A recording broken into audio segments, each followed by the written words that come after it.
Welcome to this explainer. Today, we're diving straight into something super practical. We're going to break down exactly how to confidently use common English verbs to talk about the people who matter most to you. Your family and friends. If you've ever second-guessed which word to use when describing your siblings or your parents, well, you're in the exact right place. We're going to look at the actual mechanics of these words so you never have to hesitate mid-sentence again. Let's get into it. Here is our quick roadmap for today. First, talking about family. Second, the Common Verbs toolkit.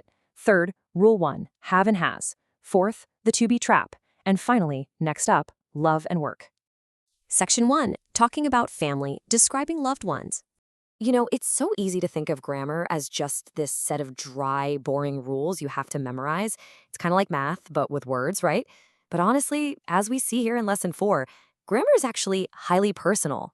It's literally just the mechanical tool we use to accurately and clearly describe our family and friends to the world. By mastering these specific rules, you aren't just passing a test or completing a workbook. You're learning how to effectively share your life story and the people in it without anything getting lost in translation. Section 2, the Common Verbs toolkit, everyday action words. All right, let's open up our linguistic toolbox. We have this specific group of words known as common verbs.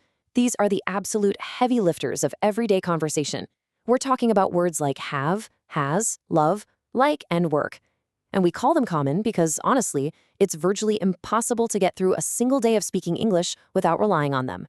They're the essential tools we need to express our daily reality. Think of them as the foundational bricks for almost any sentence you'll ever build about your personal life. Understanding how they behave, that is your secret key to speaking confidently. Section 3, Rule 1. Have and has subject-verb agreement. Let's anchor our grammar directly to a real-world family scenario. Take a look at this exact example. I have 2 sisters and a brother. It's a really simple, beautiful sentence that millions of people say every single day. It instantly paints a picture of a family unit. But look closely at the mechanical gears turning behind the scenes of those words. There's a really precise logic allowing that sentence to make perfect sense to the listener, ensuring there's zero confusion about who has whom. So the golden rule here is that we absolutely must match the subject with the correct verb. They literally have to fit together like puzzle pieces. In our example, the subject is I. And when your sentence starts with the subject I, it strictly has to be paired with the common verb have. You wouldn't say I has, right? They simply don't fit, and it completely breaks the structural integrity of the sentence. This tight connection between I and have is a fundamental building block of English. It's a rule you can always rely on to be true, no matter the context. Section 4. The to be trap, singular versus plural. Now, this is where a lot of us get tripped up, and it brilliantly illustrates just how tricky English can be when you're moving fast. Compare these two phrases for a second. My sister is versus my sisters are. Notice how adding just one tiny letter, that letter S to the word sister, completely changes the verb you're allowed to use. It fundamentally shifts from is to are. I know it can be super frustrating because it seems like such a minor detail, but let's break down exactly why this happens so you never fall into this little trap again. Okay, to break this down clearly, let's look at the singular scenario first. When you're talking about a single person, just one solitary individual, like my sister, there is no S at the end of the word. Because it's a singular subject, the grammar rules state that you absolutely must use the singular to be verb, which is. One sister equals is. It's a strict one-to-one relationship. Just keeping your focus on that single subject ensures your verb choice naturally saps right into the perfect place. But the very moment you shift to talking about 2 or more people, the whole equation changes.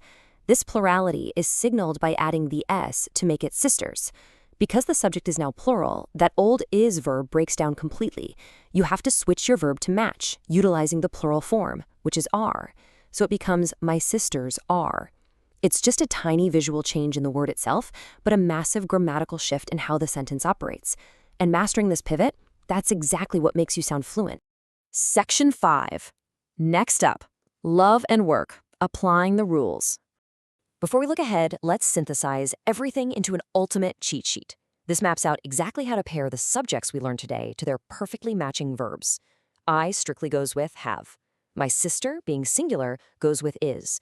And my sisters, being plural, goes with are. Keep this mapping right in your mind's eye. If you can internally visualize these puzzle pieces connecting correctly, you're going to easily avoid the most common, frustrating mistakes when introducing or talking about your family. So, today we focused heavily on mastering is, are, have, and has. But honestly, this is just the beginning. We're soon going to take these exact same matching skills, this core understanding of singular and plural subjects, and apply them to the rest of our common verbs toolkit: love, like, and work. The rules of engagement are going to be exactly the same. We're just swapping out the tools for new ones.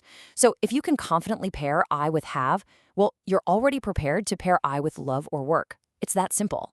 Which brings us to the end of our explainer. Now that you know the strict, unbreakable rules for using is, are, and have based on your subject, whose story are you ready to tell? Think about your own siblings, your parents, or your closest friends. What have you been struggling to say about them? And how will you use these new building blocks to finally share it with perfect clarity? Thanks for joining me, and definitely keep practicing those common verbs.